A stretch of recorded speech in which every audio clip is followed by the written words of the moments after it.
Running an online business requires passion, knowledge, and a lot of dedication. Adding the complexities of setting up and managing hosting for your website piles on more work when you already have so many plates spinning. Whether you manage one WordPress website or dozens, Kinsta's managed solutions give you access to a platform that's optimized for the fastest speed, has enterprise-grade security features, and is powered by an intuitive custom dashboard with everything you need to manage your sites efficiently. Plus, Kinsta provides human-only WordPress expert support, which is available 24/7, 365 to assist with even the most complex sites. Forget frustrating AI chatbots. Kinsta gives you complete peace of mind by ensuring that your WordPress sites are always online, secure, and performing at their best. Start your journey with Kinsta today and get your first month free. Don't have time to migrate your site? Kinsta takes care of everything for you. Learn more at kinsta.com/podcast. That's KINSTA.com/podcast. Hi, I'm Dalvet Quince. One way to help manage type 2 diabetes is to regularly exercise. My exercise program can help get you into a routine that works for you. Keep in mind, managing blood sugar also takes the right diet. Hi, I'm celebrity chef Franklin Becker. Ever since I was diagnosed with type 2 diabetes, I've adapted my cooking style without sacrificing flavor. If you want to learn more tips about diet and exercise, visit mytype2transformation.com. That to me is something I deeply care about. It's exciting to me. So it's not hard for me to get excited about it and then have charisma. And so when you have charisma, because you're authentic, it becomes much easier to build community, right? So the first thing I'd say if you're like trying to build your community is find something you're authentically excited about, because then it's likely you're going to find other people who are excited about that. So that's the first step. Welcome to the Beautifully Broken podcast. I'm your host, Freddie Kimmel, and on the show we explore the survivor's journey, practitioners making a difference, and the therapeutic treatments and transformational technology that allow the body to heal itself. Witness the inspiration we gain by navigating the human experience with grace, humility, and a healthy dose of mistakes. Because part of being human is being beautifully broken.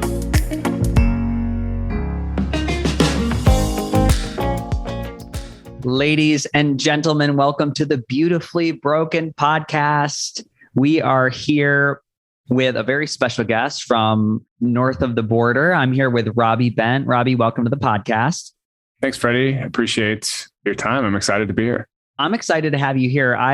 I was really thankful. We had scheduled a while ago, and then I went through my, I went through my viral experience. So I had to take a couple of weeks off, and then I got to go to Upgrade Labs conference in Orlando. So a lot of stuff has happened, but what that's allowed me to do is listen to a bunch of your podcasts and to digest some of the content you're creating and really, really be excited about this podcast. Cause I hate to put you on the pedestal here, but I'm gonna anyway. How you're showing up in the world and what you're doing in a very selfless way and what you're creating, I think it's the most important thing in the world right now. And that is not only talking about health and wellness and vitality and mental health, but you're building it in a way that works, in my experience. So just big tip of the hat to you. And if we met in an elevator, this is my new favorite way to start the podcast. If we met in an elevator and we didn't know each other and I was like, hey, my name's Freddie Kimmel. I do a podcast and I work with technology. What would you say you do? How would you introduce yourself? Oh, so it's such a long story. So the first would be like by a question. The interesting question would be like, are you finding meaning in your life? And so that's one where you're like, okay, this is weird. This is a stranger in the elevator. What's he talking about? But if you actually stop and think, it's like, am I finding meaning? Do I have belonging? Am I experiencing awe? Like, does my life have purpose? Do I have community? So we're trying to create a way for people to find more meaning in their life through both physiological change and these experiences that inspire belonging, community. So I could talk about the experiences, but at the end of the day, really trying to help people find more meaning. Can you tell me about a time in your life where you felt like that was devoid, like where that was absent? Yeah, absolutely. I think for me, from an early age, there was this goal to feel love, feel validation, feel success. All those things come from a lack of self-love, which many high achievers have, this idea that like, oh, I need to achieve something to have self-worth. And so, in high schools, I want to get good grades, go to a good university. In universities, I want to get a good job. I want to make money. I want to have nice things. I want to succeed. I want to feel successful. I want to feel worthy of, respect from others and love from others. And so when you're chasing all these things, it makes it really difficult to find meaning because it doesn't come from achievements many times. And so a lot of my life, let's say high school, university, early career was really devoid. It was focused on making money, filling my life with like material goods, trying to earn like love and respect from parents and friends. And I struggled as a result of that. First company I had failed, which was a huge challenge for me. And then, I struggled with addiction also. And so all these things were like trying to fill this hole of like lack of self-worth, lack of meaning. Wow. How has that person changed from then to now? The person who is trying to fill this never-ending void, as people do with sex and drugs, and how are you different today? So I think a lot happened. I was lucky in some ways, unlucky in others. And so unlucky in that pushing these things really hard led to, I mentioned, the failure of my first company, led to addiction problems. I was living in my parents' basement, struggling, right? And because of that, it sort of forced change. And so in that forced change, I got into meditation, psychedelic medicines, and then through those breathwork, hot, cold, a bunch of this biohacking stuff that you had mentioned at first. And through those things, really found who I was, and found like, why wasn't I providing love to myself? And where were these addictions coming from? And so those tools really helped me to become first aware of my emotions. So I wasn't even aware of these things, this like drive, desire to work super hard. You mentioned sex and drugs, and I wasn't even aware of like why I was doing that. It just seemed like, oh, this is what you do, and not understanding when I was like frustrated or embarrassed or, seeking. And so meditation as a practice really helped to just understand my own emotions and know when they were coming up, what they felt like in my body, and to kind of give me a sense of ability to like step back from that. I'm a big believer that we work in degrees, like it's like shades of color, right? So it's not that like the seeker from Robbie is gone forever. There's got to be some degree of that still serves you, right?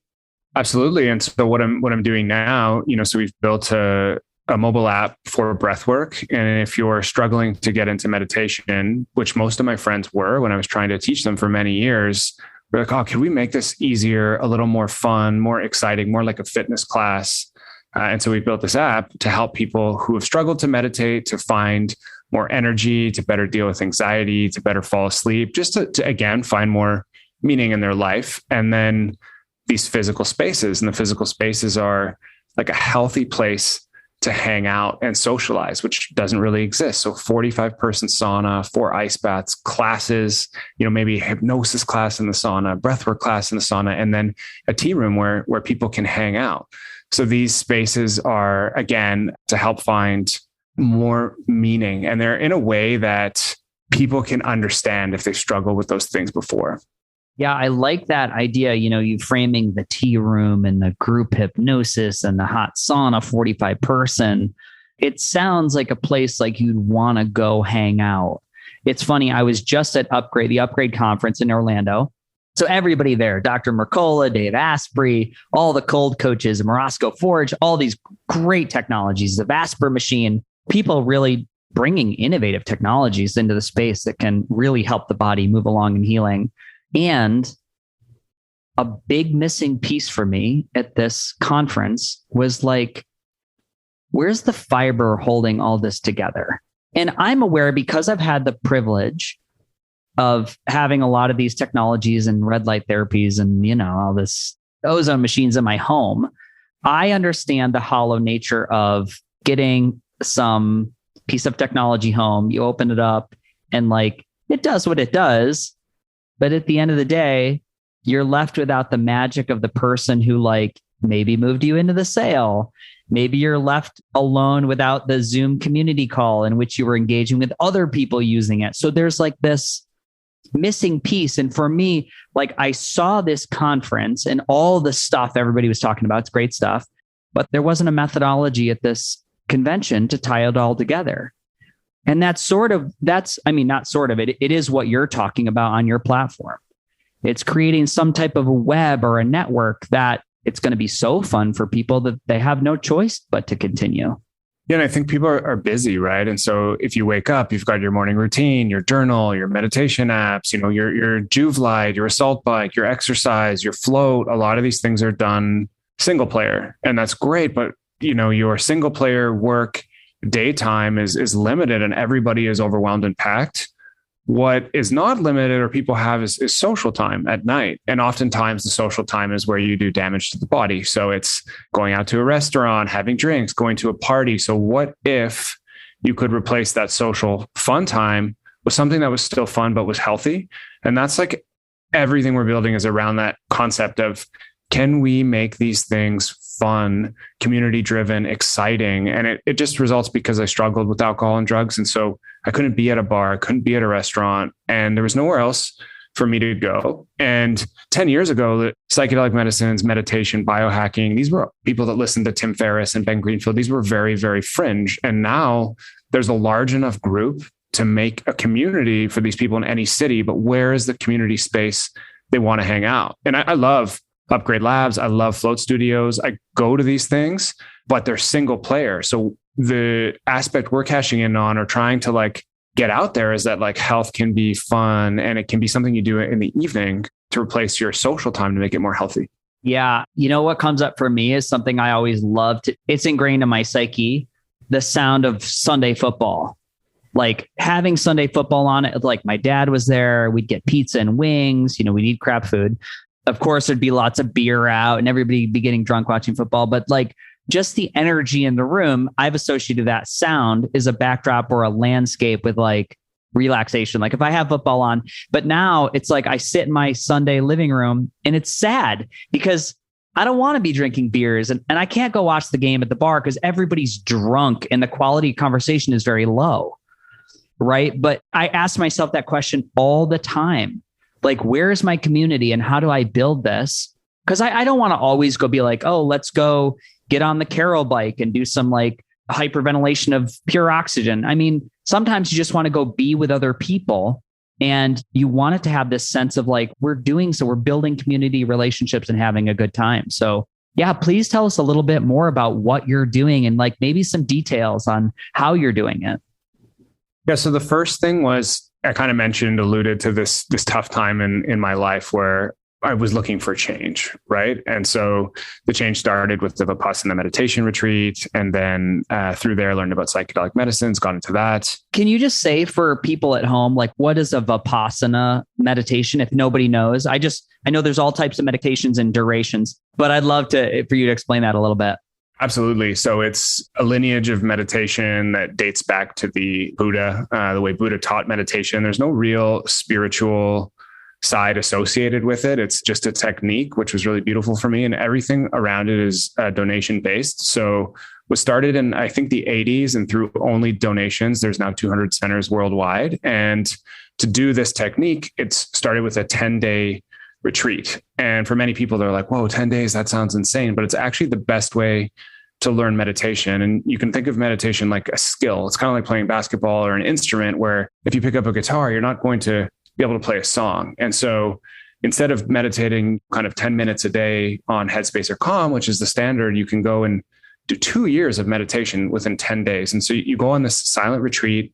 It's quite disciplined. It's 10 hours a day. It's completely silent to the point of not even looking in the other participants' eyes. So not even acknowledging other people. You're so in your own mind state. And so you get up every day at 4:30, you meditate for 10 hours per day. And because it's so intense, it generates real change. You can get to a space that would take years to get to. And kind of it gives you a sense of, wow, this is a really powerful technique. And so once you've done that retreat, once you know the space it can take you to. And so when you start to waver, people get busy, they stop meditating. You at least know like, hey, there's something here that's really valuable, that's worth pursuing. So it's an amazing form of meditation where you focus on your breath and then body scans for a long period of time. So it's phenomenal experience. Wow, 10 days. It sounds intimidating, but also when you said the word or the phrase, when you framed it as 2 years of meditation in a short time, it's like, man, that would change. I always think, I'm like, oh my God, that would change the world. Can you imagine if you had to do a 10-day Vipassana before you took office in the political field? It would be fantastic. So I think any of these experiences that change emotional states, they're really, going back to what I said before, they help you find meaning. They move your brain state from this fight or flight, which we're always in, which is great for executing, right? It's our brain thinking like, what do I need to do? This could be dangerous. I have all these tasks, into the parasympathetic rest and digest state of the nervous system, where we find connection, meaning. It's sort of the state we're meant to live in, but it's more difficult now than ever because of cell phones and how much inbound we get and how overwhelmed everybody is. So, psychedelic medicines, Vipassana, dark retreat is another example. There's these wild peak experiences you can do to help shut down the thinking mind, move you into your body, move you into that rest and digest state. And as a result, help you find more meaning. And so this kind of goes back into my story. So after this Vipassana retreats and these ayahuasca retreats I went on, it really changed my life to the point where I was sober for almost 6 years now. I joined the... Congratulations. Thank you. And I joined the Ethereum ecosystem really early and, was very, very lucky to be along for that wild ride. And all of a sudden I felt in my life success and like self-love, worthiness. I met my wife at the same time. And so I was really pumped about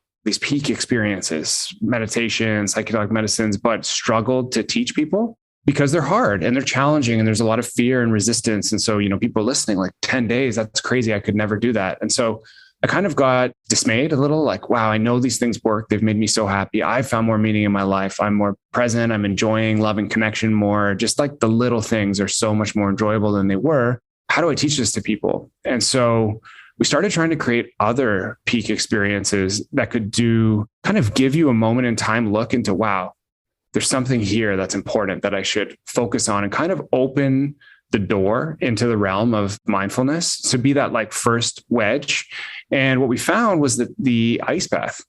And so when you get into ice, which for 2-minute commitment, there's still resistance and some fear, but it's a lot easier than a 10-day retreat, right? And it's accessible. There's not a huge cost to it. But when you get in an ice bath, neuroepinephrine, the neurotransmitter responsible for mood, attention, vigilance, spikes. Your mind says, hey, this could be dangerous, so I should be aware. And as a result, you're in a physiological meditative / flow state where your worries, your anxiety, your concerns, all that stuff fades away and you're present. And so we had this ice bath in my backyard, and we would just invite neighbors, and we grew a community over a summer to 200 people. And I would see lawyers, bankers, accountants. Yeah. Let's go back to that. 200 people over a summer. Yeah. So just, people would come, a lot of people, this is a couple of years ago. And so funny enough, the Morozco Forge team, who you mentioned, actually flew up here and built the first ice bath with me. It was right when they started out. And I reached out to them saying like, hey, I want an ice bath, but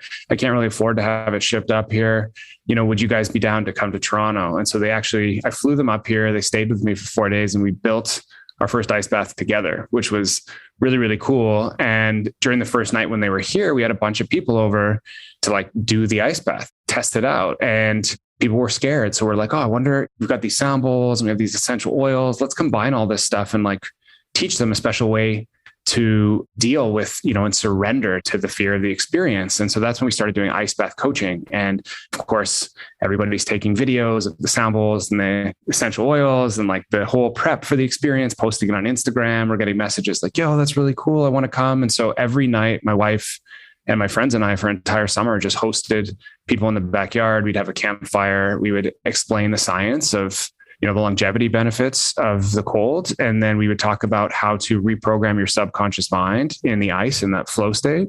And then we would guide people through a 2 to 4 minute experience, and they would come out. And then, it got so popular that I would just like look outside and there'd be people in my backyard, like hanging out midday while I'm having a coffee just in the ice bath, which was really cool. And then as it got cold out, it was like, okay, what are we going to do next? Because I live in Toronto in Canada, and there's a pretty wild winter. And so for people who can see, behind me was our prototype space we built, and it was my garage. And we actually just converted it into a space with sauna, ice bath, tea lounge, kind of a mini version of the space I had mentioned to you, earlier. And then just through word of mouth, that grew to a 2,000 person community and 20 to 30 people coming a day for these experiences.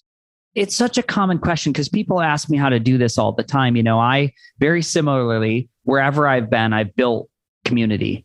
It just happens. I'm like, yeah, come over, come use the amp coil, come get in the sauna, come get in the ice bath, like come. And so even in Austin, I've only been here 4 months, but on Sunday, I pull out everything, all the machines, the devices, the brain tap, the lights, blah, blah, blah, blah, blah. And people we have about 8 to 9 people in my apartment. But because of that, I have like a crew in Austin. I've only been here. I didn't know nobody in Austin. And I have like really good friends now because the magnet of wanting to be present and wanting to be present in my body has attracted like the right type of person. I made really good friends who are like, are you okay? How can we help you? People were bringing me food when I had COVID. It was like, quote unquote, air quote, strangers. I've only known these people a couple months, but everybody checking in all the time. So it's been really, I'd love if you had tips for people, because I would say it happens naturally, but you've built a massive community in a short amount of time in Toronto where be like, oh, someone could argue, be like, well, the weather's not nice here. I'm like, Robbie's in Toronto. So what would your big tips be to generating a community? Because I always tell people, they'll write me on the social or the message of the podcast. Oh, I wish I had money to buy all the devices and the tech that you have. So that's stopping me from doing this. I would love to hear what you would tell somebody to build community and how they would go about it. Well, I think we go back to that question you mentioned of like, when was a time when you were devoid of meaning, right? And when like to me, charisma is really just authenticity. And so I can tell when you talk about the amp coil and these devices and going to the Bulletproof conference, like you love it, right? So it's clear. And it's like, whoa, what's this guy talking about? It's cool because it's your authentic truth. And so for people who are listening, the question is like, what do they authentically want? Where is that meaning? And for me, psychedelic medicines, hot, cold, biohacking, meditation, this stuff saved my life, changed my life completely to the point where I'm like now successful, married, have my own business. So it was like, okay, this is something I deeply care about. So when I talk about getting in a 45 person sauna or for this like amazing class, we're putting essential oils on the stove and like waving towels and it's complete dark and everybody's yelling. And that to me is something I deeply care about. It's exciting to me. So it's not hard for me to get excited about it and then have charisma. And so when you have charisma, because you're authentic, it becomes much easier to build community, right? So the first thing I'd say if you're like trying to build your community is find something you're authentically excited about, because then it's likely you're going to find other people who are excited about that. So that's the first step. Authenticity, number one. Yeah, exactly. So authenticity, because that means you are going to be more excited. Step two would be have some type of an event that's interesting and iterate on it. And so for us, it wasn't like the new space we're building, massive build out, 3,000 square feet, architect, construction team, whole deal, full staff. And it could have been, oh, well, my dream is to build this. And so it's going to take so much work, I'm never going to get to it. But instead for us, it was, okay, let's just put an ice bath in the backyard and invite 5 people. Very low overhead. Yeah. These guys from Roscoe came up. Yeah. Right. And so, or have a barrel with ice or go buy ice at $1.50 exactly. a bag. And the other thing is like, if we didn't do that during COVID, there's no way we would have had the confidence to open a space. Like middle of COVID, we signed the lease. And the only reason we had the confidence is because we had this space where like hundreds of people are coming every week. And it kind of gave us like people love this, they're going to come. And so it's like, start small and test. So have a community night, put it on Meetup, invite 5 people. And usually the first one is going to suck, right? Because you've never done it before. It's new. You don't know what to say. What's your script? And like, you're going to be nervous. And so start small, test, and that will give you confidence as to what to change. So another example, I mentioned we've built an app to make it easy to get into breathwork. And the whole idea was, if you're struggling to meditate, here's an easier, funner version of meditation as an onboarding. And so we started with Zoom classes during COVID for breathwork, and 20 people, then 50 people, then 100 people. We're just doing them for free. Then, a bunch of people are joining. So they're like, oh, I really love this. Do you have recordings? So like, oh, maybe we could record some of this stuff. So, we buy the proper equipment, super, not like great, but the software we needed to mix and some video equipment. And we start filming the videos, putting them on YouTube. Then we used a course platform.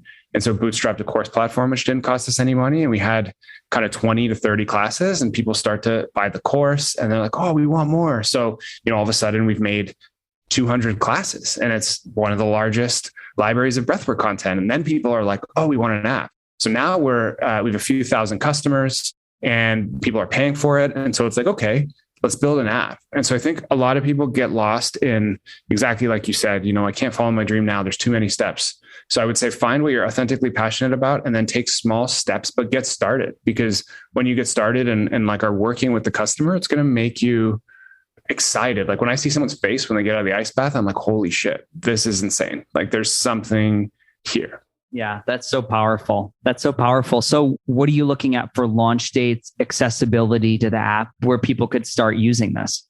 Yeah, so we are launching the app, and the idea with the app was like the physical spaces are really expensive to build. So it's going to take a long time to get into every city. So could we provide something now that makes meditation more accessible, that helps you take control? We call it shifting your emotional state. So it just helps you take control, like, hey, I need energy, or hey, I want to reduce anxiety, so you can either ramp up your nervous system or slow it down. And so that was the idea behind the app, was just really simple, easy, 4-minute, 5-minute, 8-minute breathwork sessions each day that were like really exciting with custom music. And so the app itself, we've been working on for the last year, and the content is amazing. So like you want to fall asleep quickly, you want to get up and like prime yourself for a pitch, for, your day at work, for like your afternoon slump, like boom, it's there in your hands. And so that is going to launch in mid-October. So about 4 weeks from now, and people can find it on our website, and we'll put a link in the show.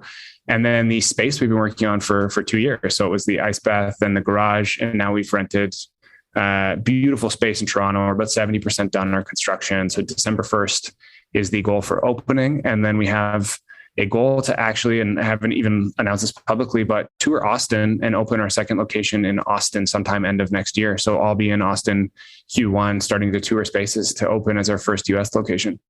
That's amazing. What a victory, man. How does that make you feel when you're like seeing some of this stuff coming in the material?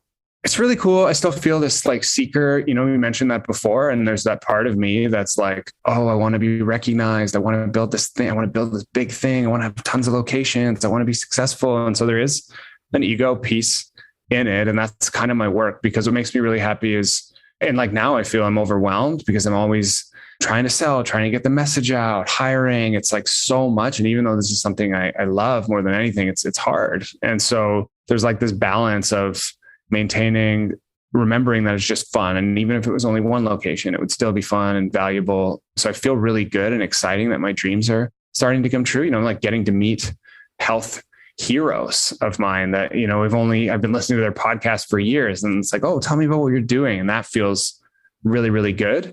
But then what I'm struggling with is just remembering to have balance, and like, you don't need to chase this so hard as well. So it's been really interesting where dreams are coming true, but at the same time, you can push those too far as well. Hi, friends. I hope you're loving the show. Let's take a quick break to hear a word from our sponsors. One of the consistent biohacks in my home is red light therapy, or photobiomodulation, if you want to sound fancy at a dinner party. Now, red lights have been clinically shown to help with a plethora of health benefits, including increased energy, better circulation, increased testosterone production, workout recovery, hair growth, and even help with fine lines and wrinkles on your skin. There are even multiple studies showing benefits with Alzheimer's patients. Personally, this is something I recommend for most of my clients to have in their home for its incredible benefits and relatively low cost. Now, from my research, LightPath LED continues to innovate their designs, and they include multiple wave panels and pulsing, with this initial research showing a greater depth of penetration and benefit to mitochondrial health, which, if you're a fan of the podcast, this is the moving target when it comes to wellness. Mind the mitochondria. So check out lightpathled.com and use code BeautifullyBroken, all lowercase, for a 10% discount in the checkout. The inventor and founder, Scott Kennedy, is a true gem of a human being and stands behind every light that he sells.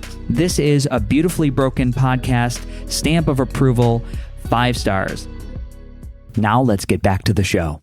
I want to track back for a little bit, and it might not sound like biohacking, but you mentioned you were lucky enough to start on the Ethereum network and get involved with some cryptocurrencies. Now, this is something that I run a commercial on my podcast for the Celsius network, which I do my banking. They support me in my banking endeavors, Alex Mashinsky, and I'm a big fan. I've had some calls with Charles Hoskinson, and we talked about Cardano and how we could almost tokenize or gamify health. And I wondered, how has crypto changed your life, or how does that still fit into the piece? Maybe it doesn't fit in anymore. Where are you at with that? Because it's something I'm fascinated by. So it changed my life just because I was involved so early. And a friend of mine is one of the biggest crypto investors in the world. And he had just said, we went to business school together. He's one of my best friends. He's MC at my wedding. And he was just saying, after our first ayahuasca experience, actually, we did together, he said, hey, I'm in San Francisco. I'm investing in all these companies. A lot of them I've never, it's their first time founders. They could use some help. You want to come out here and check it out. And so I thought, okay, this is cool. And so I moved out to San Francisco, just met with all these teams of the smartest people, professors from the best schools, undergrad kids that had dropped out, and the passion. It's another one of these things where you're talking about building community and following authenticity. And these people were Ethereum was maybe $6-7 at the time. So it wasn't clear that you could make money doing this. So it's people that were just so pumped about the values around decentralization, what crypto could do to institutions. And just interested in the tech, wow, this is so exciting. I can literally transfer $1 million of value from my computer with no intermediary. That's crazy. And so people were so excited that it kind of caught me, and I'm like, wow, this is cool. And so I joined, and all of a sudden, I mentioned a failure before because my previous tech company had failed and I was in Toronto, and all of a sudden I'm in the thick of it in San Francisco. It was kind of always my dream, and talking to these amazing VCs and developers from all these big companies and going to meetups. And I just felt so excited. And then that role became, role at Ethereum, helping the ecosystem grow, going to all these conferences around the world, living in Berlin and a whole bunch of, San Fran and New York, a whole bunch of different places, and being around these really smart people. And so I kind of went in my own mind from a failure to perceived wow, I'm actually good at this. And then crypto itself exploded. Ethereum went from, $6 to 4,000 at one point this year. And I was around all these really, really smart people and these ideas I saw being built in front of me. So, when I first started Ethereum, there was nothing built on top of it. And all of a sudden you're seeing prediction markets and DeFi and NFTs and stuff that were just ideas. So it was so cool. It really what will be the next internet, the internet of value, allowing for instant value creation and all these different types of primitives. Being there from a really early stage and seeing that happen was so cool. And then financially, I was really fortunate as well. And the only reason I left is because I started doing this on the side, the ice bath I mentioned. It was just a little side hustle, same as the garage space. And it was whoa, this is really cool. And I just saw the impact it was having on my local community. And so I never had thought there'd be 2,000 people, 3,000 people doing these experiences with me that our team created. And I felt more connected to the people, especially a lot of people were struggling with addiction and were sober and, were sending me nice messages over Christmas. So at some point I just decided to move into this full time.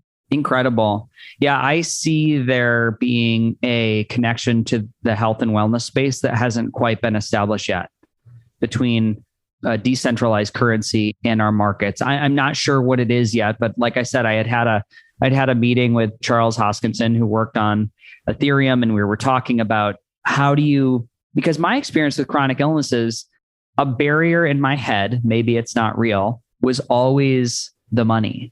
There were treatments I wanted to do. I wanted to do stem cell injections. I wanted to go meet with oxygen specialists who had a certain level of hyperbaric experience with a hard tank. Well, that's not accessible to me. It was way out of range. I could go get sessions or rent one. And it still felt like the puppet master was up here manipulating the strings because I wanted access to things that I just couldn't afford. And so I always saw myself spending money. I'm giving it away. I'm giving it away. And when I started to work in the crypto space, what I saw was there's a level where, because of the structure of the value system, that some of it you can live off your interest. There's great interest to be made in some of those platforms like Celsius Network, or I'm my own bank. So if I wanted to take a loan from myself to go invest in something, a year later, I'm just paying myself back as opposed to me going to chase and these incredible interest rates. So I still feel like there's something there, that it's just not, it's there, it's usable. But as you know, sometimes crypto can be like, oh, I'm like transferring this to like some weird wallet to another wallet to jump onto another platform. And do I lose my codes? And it's like, it's scary. There's nobody to be like, oh, I screwed up. Can I get my money back? Like you could lose. Anyways, we won't go into that. But I feel like there's bandwidth there in our health and wellness that has yet to be discovered. I don't know if you have any thoughts on that. Yeah, I think just what it will allow, for example, for you to raise funds to like test some of these things. Crypto possibly a much easier, less friction avenue to do that. Even just to raise money, there's this new platform called Mirror, which is quite cool. And it allows communities to raise money together in a pretty seamless way that you couldn't do any other way. So I think allowing groups or communities to manage funds together, like for example, there might be an easy way for a whole bunch of people in the Austin biohacking community to put up some money into a collective that the collective then manages to build your own center. And there would be no way now if everybody wanted to put in 10 grand to do that, it would be like super cumbersome. And so by funding that, you could also give everyone an NFT, which showed like they were one of the OG funders. And maybe that NFT gives them access to the space. And, if they didn't want it anymore, they could also sell it. So there's all kinds of cool rights and like friction-free ways to do things. And stuff you mentioned on your show is just communities and like remote healthy living. And so I think you'll have a lot of these communities over the next 10 years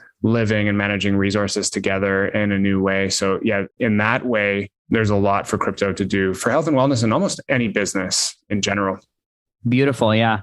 Thank you for those inspired ideas. I'm definitely going to act on some of those things. And then, so you're kind of envisioning this back to your center, like the community experience, you're seeing this come to Austin. And then is that the end game? Do you see more cities? Do you see multiple locations of your center?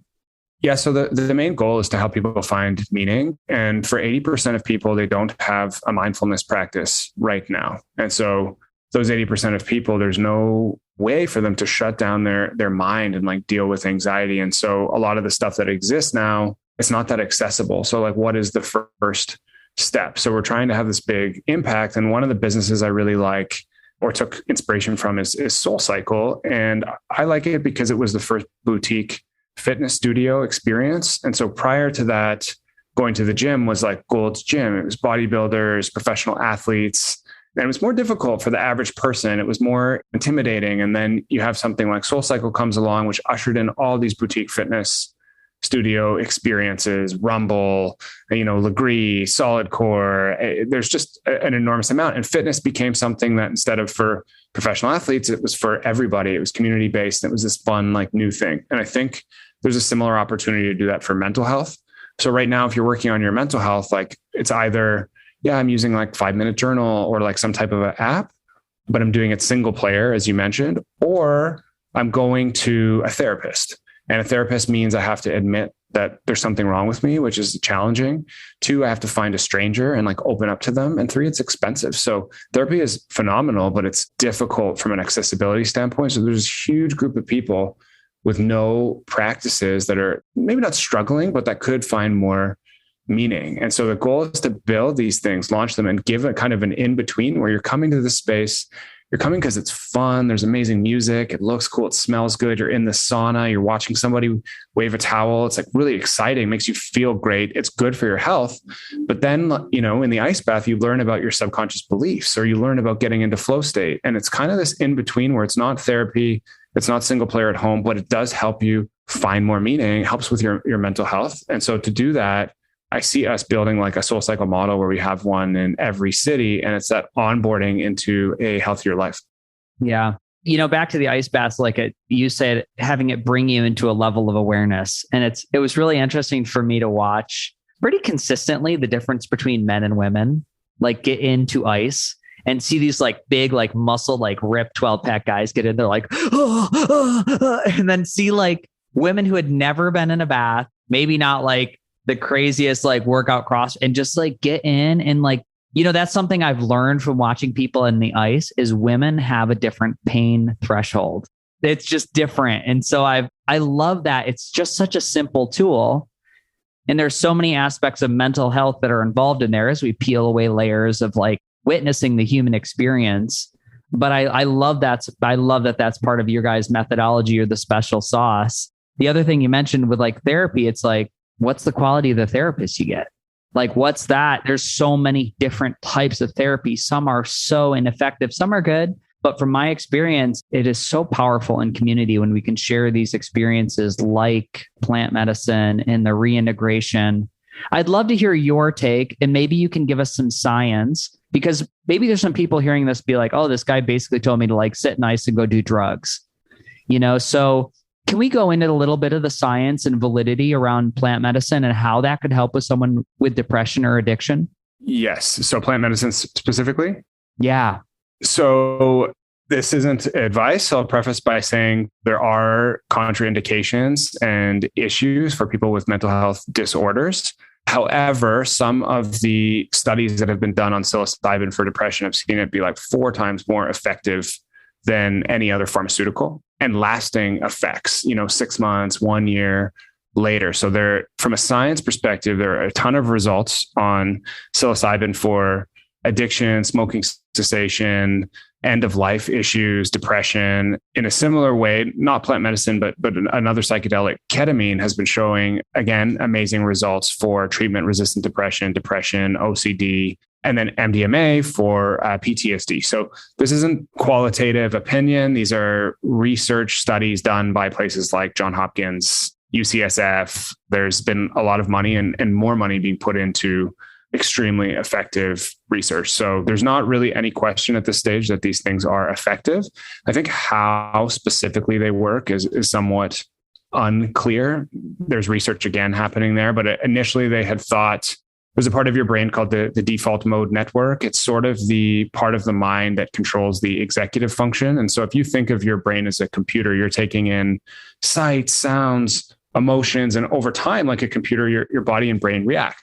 And so you imagine somebody made fun of you in school for public speaking. That's something that then sticks in your brain, that emotion. I want to avoid that. And as a result, you become shy or introverted potentially, right? And so this is happening all the time with all the inputs that are happening to you. You're developing responses and your brain acts like a program that way. So by the time you're older, 25, 30, 40, your brain is more rigid. You have the same responses, the same thought patterns. And so what I found personally with psilocybin use, with ayahuasca use, that part of the brain, the default mode network, research has shown it to shut down. So the part of your mind controlling the like, I'm 36, I'm, a male, I'm an aggressive person, I love soccer, I eat Italian food. All these things about you that you think make up your personality are actually not real. And so it's one thing to think like, oh, okay, I get it. But what the psychedelic medicines do, they shut down that part of your brain. And as a result, you can feel it. And you feel, oh, these are constructs I've put up like a house. And so all of a sudden you feel what it feels like to just be connected, to be in the present moment, to be connected to others, that we're all the same. You feel connected to love, other emotions that are stuck in the body. So I think the shutting down of the default mode network allows for new neural pathways, allows for behavioral change. It also allows for the processing of emotions and stored traumas. So that's another thing we can get into, but I'll stop there. We can double click on any of those items. No, it's very helpful. That's always been my belief system. I think I heard Tim Ferriss say this example once. It's like, you can think of your brain as this snow-covered mountain and you've gone sledding down all these different pathways and you develop ruts. And then doing plant medicine is like 2 feet of fresh snow. So it's just taking all those pathways that your brain is moving through because it's a path of least resistance, or you've fired and wired that way. And it's allowing you to make anew, you kind of have a soft reboot. At least in my experience, that's what it's been for me. And it's so funny. I don't think I've said this on the podcast before. Like personally, I've been microdosing mushrooms. I've been taking a very, very, very, very low dose of psilocybin every 2 to 3 days, called a Stammet stack. And it has other nutritional elements in there, like some niacin and some vitamins. And what I notice is there's less inhibition for me to get stuck in looping thoughts. I feel like there's a little more creativity. I feel like I do feel like a mildly happier, but it's not all the time. It's not every day. It's like every 2 or 3 days. But I do feel like I'm like breaking the pattern of being me a little bit. I know we could go into that for a while too. It's like, what is, it's like, what is reality? I'd love to hear your answer. What do you think reality is, Robbie? Okay, so an easier way, like that's a deep question. I don't know that that's I'm qualified or have a good answer to it, but I would just say one framework I like is there's the thinking mind where everything's happening. It's through perception. And so I have to do this. I'm this type of person. And then there's it's called the being mind or the body. And so any experience that can help you get into your body and out of the thinking mind, I think is extremely helpful. And so hundreds of years ago, in average human life, there, was no television, no cell phone. Most of the day you're bored. You're breathing, maybe you're hunting or eating or building. Nowadays, you're on the entire time. So you're just in that fight or flight state almost the entire day. You're drinking your coffee, you're reading your phone. If you're not checking your phone, it's like something on social media. If it's not that, it's your computer, it's your email. So you're just always on. And when you're always on, you're always thinking. And so for me, I find, and this doesn't mean what reality is, but I find being in that mode, what really helps is 10 minutes of breath work, 2 minutes of ice bath. Maybe it's a micro dose, like you mentioned. Maybe it's a macro dose. Maybe it's a weekend in nature without my phone. And for me, I'm always drawn to extremes. So, this year I actually did a 8-day dark retreat where I lived in a cave in complete darkness, just to kind of see what it was like when there's no stimulation. But so I think things that help you find balance, feel into your body. Maybe it's playing an instrument. Maybe it's playing a sport. Maybe it's going for a walk. Maybe it's hugging your dog or your partner or your kids, So it's just reality to me is moving away from the thinking mind, which is happening somewhere. Who knows where these thoughts just come and go, into something that you're doing with your, connected to your body in like real space. Mm-hmm. I love that. It's hard not to cue my brain because you have ice behind you. But I keep looking at those chunks of ice and I'm like, ice is so beautiful and it's so simple because you're not going to go anywhere but that experience, especially in something like the Forge that was like this week at Upgrade Labs was sitting at 32 degrees. Where are you going to run from? You can go ahead and panic about the experience of being in an extreme cold, but unless you go back to the breath, you're not going to last long in that ice. And it's such a wonderful talk about being overstimulated, right? You're at a tech show with like passionate speakers and thought leaders and people and your friends of like-minded individuals. That ice bath in the morning was a great reset. And usually most days there was a line to get in the Forge, and they had 2 ice baths there, out of 2,000 people. So I was impressed that people were voluntarily moving to that place of bringing their body back into just the ultimate state of presence. It's really cool. And then what can you do in that state of presence? So one thing on that, if you're like, why should I take an ice bath? And so you're forcing your body into a fight or flight state. And what's cool about that is, imagine through your normal day, you might feel anger, guilt, shame, fear. You can't really train for those. Like when you're angry, it's too late, right? So how do I react? And so in the ice bath, it's a daily emotional training. Like you feel the fight or flight come on, you feel that need to hyperventilate towards a sensation, and through your breath, you can surrender and you let go. And when you practice that every day, you start to notice, oh, here's anger. And instead of reacting and yelling, there's like a gap and you can kind of breathe through it. And so, it's not just ice for health, it's ice for like mental and emotional training. And then, okay, not just that, but like I'm now quiet, I'm present. Maybe I'm going to bring to mind a feeling I want to cultivate more of and give my subconscious mind some evidence. So I'm going to do subconscious reprogramming because I'm in a flow state. Maybe we're going to put 2 people in the ice bath, and because we're both so present, we're going to do an eye gaze to connect. Maybe we're going to do some type of vocal toning or howling. Something we like to do is have people get to a shivering state by going in, out, in, out, in, out, laying on the ground in a trauma release pose and just shaking out any emotions that are coming up. And it sounds silly, but there's actually a lot of scientific evidence around shivering, shaking, and somatic release. So just really cool when you go one layer deeper, like, yes, there's absolutely science around the longevity and health benefits. And David Sinclair has written a book and where he says, hot, cold, one of the best things you can do for longevity. But outside of that, there's a ton of mental stuff you can do. And not too many people are talking about that yet. So that's what we're trying to bring is like, you're coming for the ice bath, but then, whoa, I'm in a 2-minute flow state. Like, wasn't expecting that. So I think there's some cool stuff around that too. Yeah. Come for the ice, stay for the awareness. It's a good t-shirt. That's really good. Yeah. Really good. We might make that. You could take that. That's yours.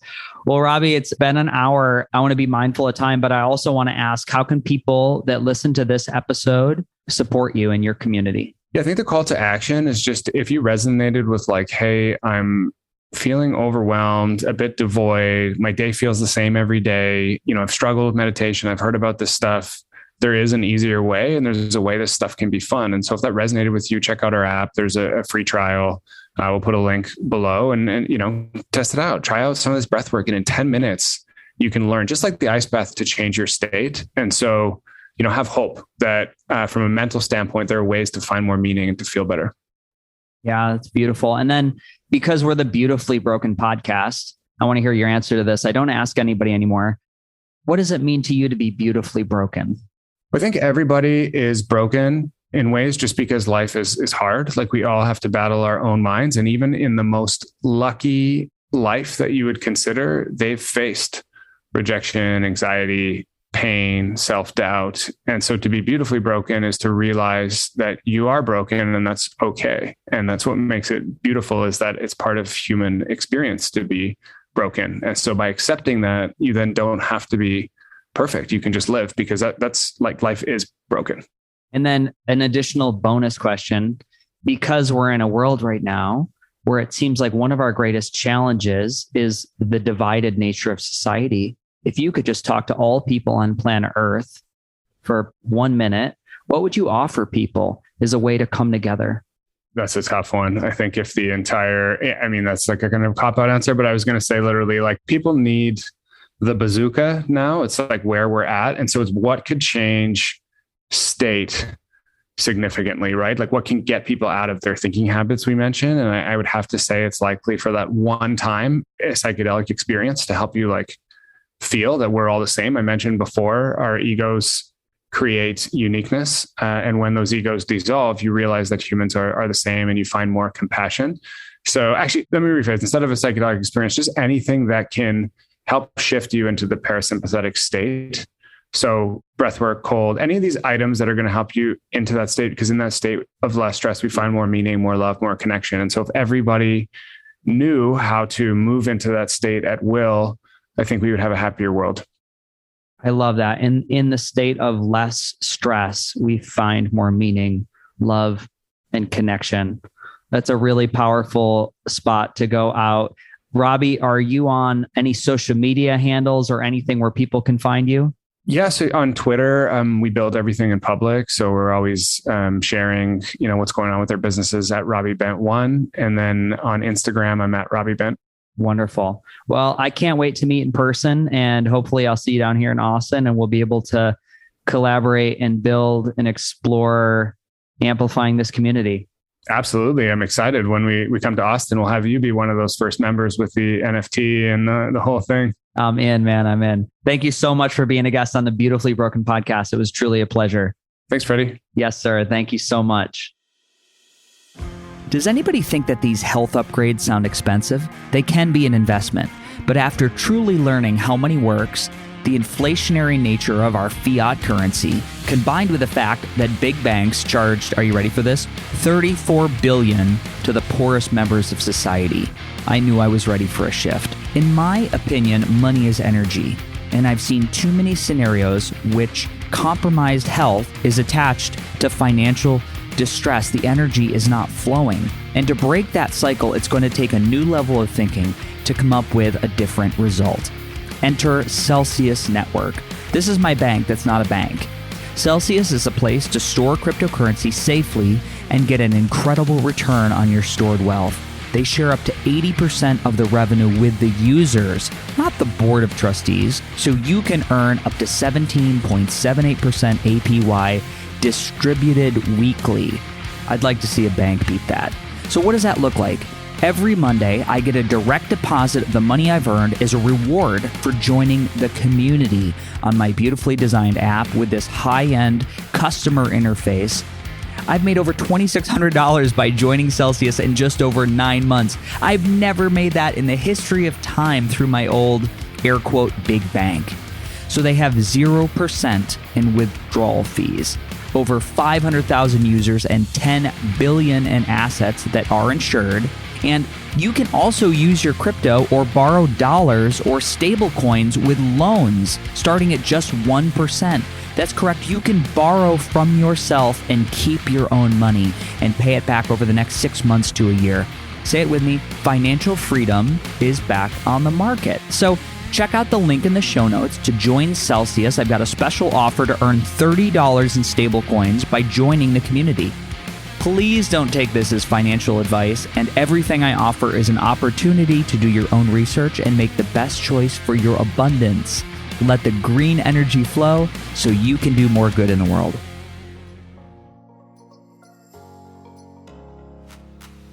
My friends, you made it to the end of the podcast, and here we are in season 3. I think our relationship is developing into something really special. So there are 2 ways to support this show. The first is by joining my membership program at buymeacoffee.com/FreddieSetGo. Here you'll get early access to all the podcasts, bonus episodes, video clips, discounted coaching, and free webinars with thought leaders in the wellness and transformational technology industry. It's a chance to take your listening experience and put it into action. The second way is to support the podcast through FreddieSetGo.com and download the Beautifully Broken Buyer's Guide. This is my new ebook, which is a collection of transformational technology.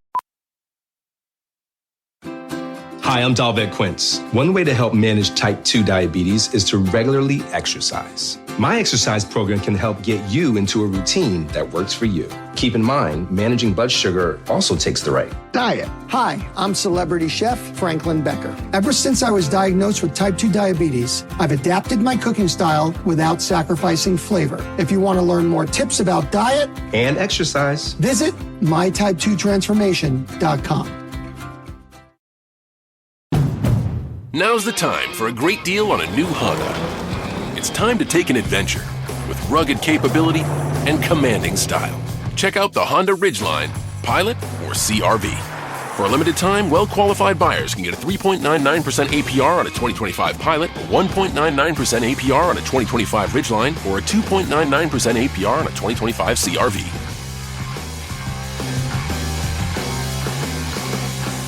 See dealer for financing details.